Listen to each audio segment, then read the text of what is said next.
Hey YouTube, this is Pervious1030 with Tin Can Gardener, and today, as I know some of you guys are looking to get into gardening and just have nowhere to start. So what I'm going to do is go over some quick tips of some stuff you might need.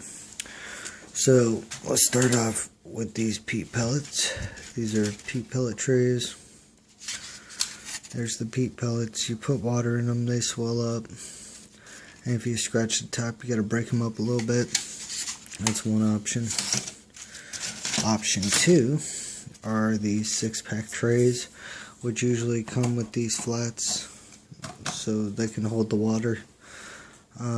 Option three is pretty much anything you got laying around the house. Cups, bottles, plastic bottles, things like that. You can actually cut the top off the bottle, throw it into the bottom of the bottle, have a homemade hydroponic system. Anyways, so whenever you plant your seeds, just give them some water, preferably not from the tap. I give mine tap water, but I let it dechlorinate and all that crap. I do have filtered water I should be giving them. They'd probably do a little better. But these are just ugly ripe tomatoes. And I give them a mild grow solution and some fish emulsion for the roots. And that's in this stage. And like my peppers, you know, I suggest plant 2 to 3 seeds per cell, because sometimes they just don't pop up. Okay, moving on. Another route you can go is if you already have a plant, you can take cuttings, which is just 2 or 3 to 4 notes down. You cut it and you get some stuff like this, and you dip it in there, put it in the soil. Don't keep it too wet or you'll rot the stem, but keep it moist enough and to where it's not wilting, and it should root for you. Moving on. This is some homemade soil. It's just peat, cocoa coir, and it's actually cocoa coir, vermiculite, and perlite. That's what it is, and it works pretty good for what I'm using it for.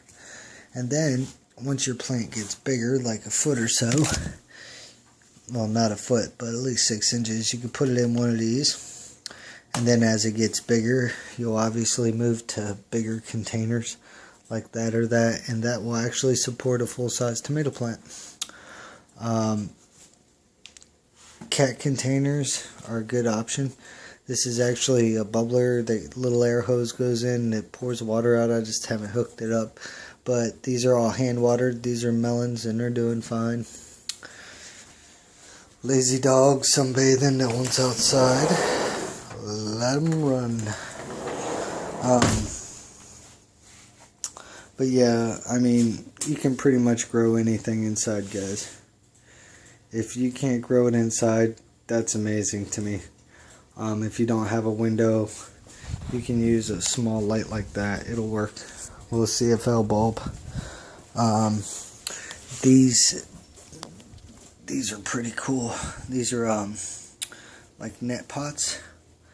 You can get them from a hydroponic store, and what you're seeing down there is a piece of rope that I actually put in there to pull nutrients up. It's a wicking method. It's pretty cool. This is a bean plant.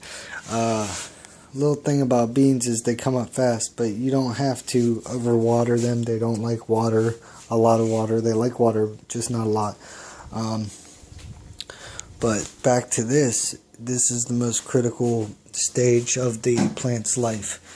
Usually you'll see that over there. That's a clear dome that goes on top. It's not on here right now because I also have a heat mat. And what the heat mat does is it keeps everything warm at about 70 something degrees, so it works out. So that is how to get started growing some of these fine seeds. Again, if anybody has any questions, just comments, put them in the spot below. You know where all that is. And I'll try to answer you the best I can. I'm no master gardener, but I've been doing it my whole life, so pick up a trick or two. Alright guys, till next time, this is Perbius1030 with Tin Can Gardener. Later.